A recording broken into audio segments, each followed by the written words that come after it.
Olá a todos! Golpe, anistia, intervenção, privatização, mais sanções, lei Magnitsky, terceirização. Afinal, a neodireita brasileira, ela não tem nada mesmo a propor? Que tal fazer uma revolução na educação de base brasileira? Que tal cortar o Brasil com ferrovias? Que tal termos aí um grande estaleiro, né? Que tal termos novamente uma marinha pujante, como nos bons tempos? Que tal transformar o Brasil numa superpotência turística? País que tem praias maravilhosas? Não faltam ideias. Quer dizer, faltam, né? Para a direita brasileira faltam ideias, né? Falta cérebro, imaginação. Aí até um amigo disse, a direita é anti-Brasil. A maior parte das pessoas de direita que eu conheci odeiam ter nascido no Brasil. Odeiam o Brasil, odeiam os brasileiros. Eles querem ser europeus, norte-americanos.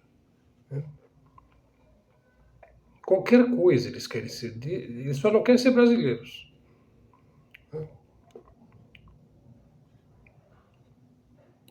Então vamos lá, mais um vídeo aqui no nosso canal Luz no Fim do Túnel, comentando as notícias do dia conforme a gente vai recebendo-as e analisando-as. Veja, o Breno Altman, ele disse lá, novamente o lobby sionista atacou o presidente Lula. Dessa vez através de publicidade nos principais jornais. Publicidade comprada pela Stand With Us Brasil, ou seja, um dos tentáculos do Estado genocida de Israel aqui no Brasil. Essa organização é uma filial de uma entidade estadunidense. Deveria ser expulsa do Brasil, exatamente o que a gente também pensa e espera que isso aconteça.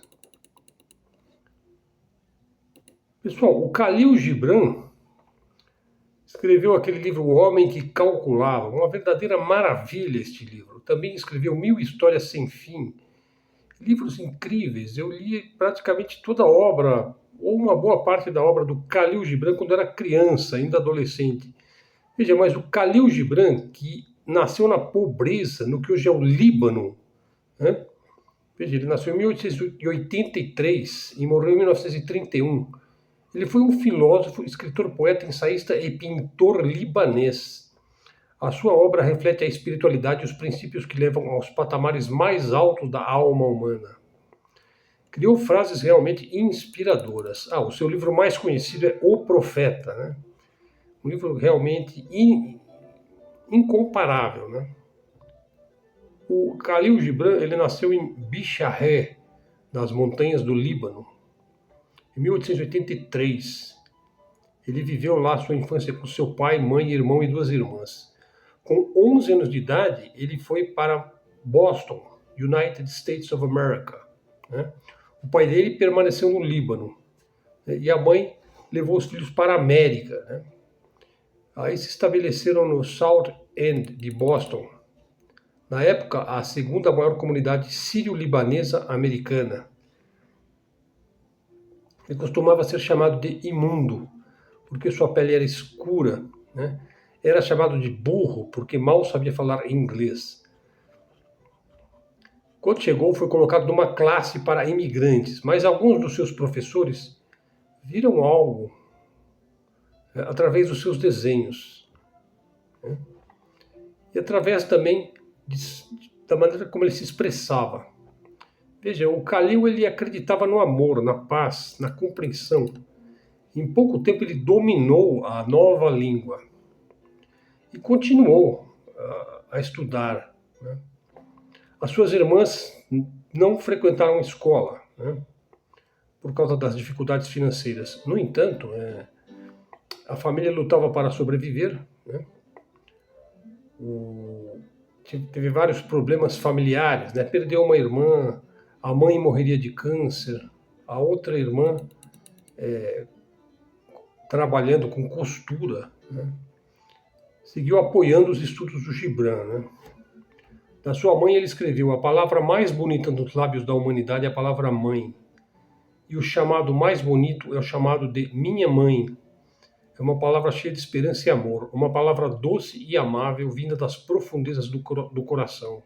A mãe é tudo, ela é nosso consolo na tristeza, nossa esperança na miséria e nossa força na fraqueza. Ela é a fonte de amor, misericórdia, simpatia e perdão.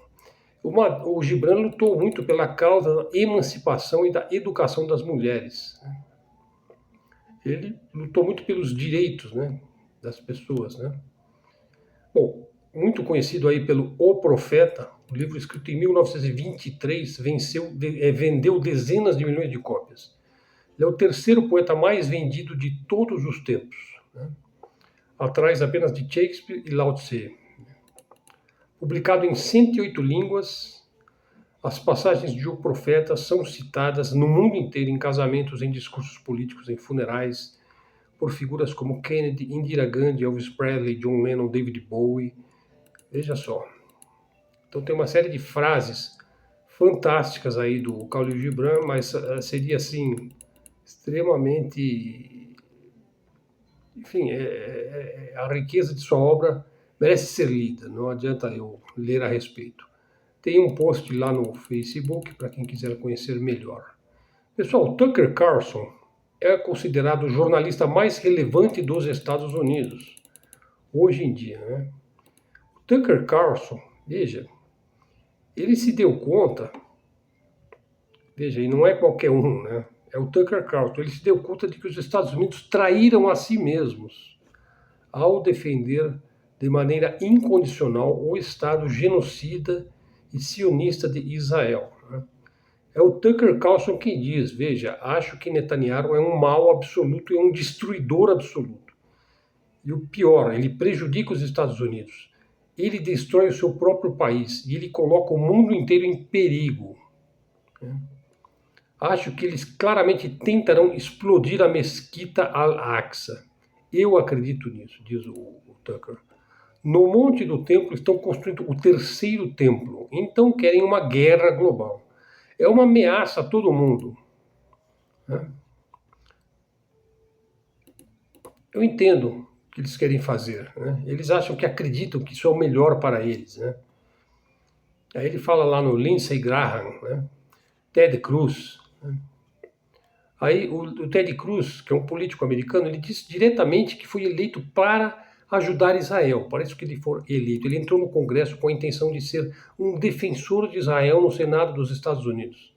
Quer dizer, como é que o indivíduo pode declarar isso, né, no Senado dos Estados Unidos? Quer dizer, ele declara diante de todo mundo que a prioridade dele não são os Estados Unidos, não é Israel, né? Então aí o Tucker chega à conclusão que os líderes americanos traíram o seu próprio país, e isso é profundamente irritante. Pessoal, e segundo o que se diz, está em curso aí um cessar-fogo aí na faixa de Gaza, até o ponto para Donald Trump, hein? Por mais que o indivíduo seja disruptivo, meio senil, meio louco, narcisista ao extremo, enfim, eu não gosto nada do Trump, mas marcou um gol aí, né? No quesito aí devolução dos reféns, que segundo o que se diz, seria hoje que isso estaria ocorrendo. Bom, eu acho assim que o Hamas não vai cair nessa roubada de se desarmar, entregar as suas armas, porque seria a sua autodestruição. É claro que o Estado sionista de Israel está apenas tergiversando e ganhando tempo aí com o Donald Trump, né? Porque é claro que eles não vão largar o osso, né, que é a sua doutrina, e o seu Lebensraum, né, o seu espaço vital, que é justamente o espaço dos outros, né, e a sua política latrocida, né, enfim. Pessoal, eu falei na neodireita lá no começo do vídeo, né? Mas veja só, tem um político aí, mineiro, bonitinho, com cara de santinho, né? O nome dele começa com Ni, né? Ni. Não é Nietzsche, não, é Nicolas, né? Ele xinga o Lula, né? E aí fala, o Lula, ele só engana os pobres, né? Os mais pobres. Mas veja só como é que o deputado burguesinho vota. Ele vota contra zerar os impostos dos alimentos, né? Ele vota contra zerar a conta de energia dos pobres, né? Ele vota contra zerar os impostos dos remédios, né? Remédios, por exemplo, que combatem o câncer. A propósito, o riquinho votou a favor da isenção do imposto de renda para os pobres. Ah, votou a favor? Sim, porque todos votaram a favor. Daí o Nicolas votou a favor também, apesar de ser um erro, né? Segundo ele próprio disse. Ele votou a favor porque todo mundo votou a favor. Quer dizer, também o Maria vai com as outras, né? Ou seja, ele só acerta quando ele erra, né? Quer dizer, depois eu fico aí, eu critico a direita, e tem um pessoal aí que está hipnotizado, né? que me critica. Aí, para os que me criticam, eu digo, vá visitar o seu amo lá na prisão, né? Tem visita íntima, vá visitá-lo, né? Não sei se tem visita íntima, né? E aí parece que o Nicolas está feliz da vida com a prisão do mito, né? Pois em Minas Gerais ele vai herdar o capital político do seu amo, né? Bom, e daí, olha só, o Brasil tem um acelerador de partículas chamado Sirius. É a maior e mais complexa infraestrutura de pesquisa já construída no país. Veja, está orçado em R$ 1,5 bilhão. O Sirius teve o seu projeto iniciado em 2012 e foi inaugurado em 2018. É um acelerador brasileiro de partículas. Veja, é o líder mundial na geração de luz síncrotron e pode fazer 40 pesquisas simultâneas. Quer dizer, o Brasil, então, veja, tem uma máquina aí de alto nível, né? Só não fale para o Tarcísio, né? Porque ele vai querer privatizar no mesmo dia, na mesma hora, né? Só não fale para ele, né? Veja, aqui uma matéria aqui do Razin Caps Petroparoicos, que é um grego aqui. Ele diz o seguinte, veja, um subproduto interessante do Holocausto de Gaza é o retorno da identidade árabe entre judeus de consciência, isto é, pós-sionistas, não sionistas e anti-sionistas, né, que reconhecem, veja só, as atrocidades estruturais cometidas contra os palestinos. Veja, pouco depois do início aí das primeiras limpezas étnicas contra os palestinos, né, os sionistas organizaram ataques terroristas contra os próprios judeus, né, no Iraque, para pressioná-los a emigrar. Mais tarde, subornaram o rei do Marrocos para expulsar os judeus do Marrocos, para que eles se dirigissem à Palestina. Nos anos 80, os sionistas explodiram uma sinagoga que abrigava refugiados palestinos durante a destruição de Beirute. A professora judia árabe Ella Habiba Shohat classifica esses ataques sob o termo redundante, né? Pleonástico, né? Sionismo cruel. O sionismo é sempre cruel, né? Dizer isso daí é pleonasmo. A solidariedade natural entre setores dos que emigraram para Israel e palestinos foi reprimida, né? Por exemplo, pela invenção da identidade misraíta, pela submissão da comunidade a um rabinato sefardita hispânico, né? E pela promoção, mais importante, de correntes sionistas radicais. Então, veja, nós podemos afirmar que sionistas não têm nenhuma piedade com os próprios judeus, né? Nenhuma. É literalmente verdadeiro, mas multidões de pessoas que se consideram alfabetizadas seguem acreditando em cultura judaico-cristã, né? Em Papai Noel, em Jeová Noel, né? Veja, olha só, pessoal, a real, veja, agora eu vou dar real para vocês, ó, do que acontece na faixa de Gaza. Veja, Gaza tem 122 trilhões de pés cúbicos de gás natural. Tem 1,7 bilhão de barris de petróleo. Sabe, esse gás e esse petróleo são avaliados em mais de 524 bilhões de dólares, né? Veja, a Venezuela, ela detém a maior reserva de petróleo do mundo, né? Tem 303 bilhões de barris de petróleo, avaliados em 20 trilhões de dólares, né? A chamada guerra ao terror, né, e a guerra aos cartéis, né, e ao narcotráfico nada mais são do que mentiras torpes, toscas, fakes, fabricadas pelos políticos aí malignos, né?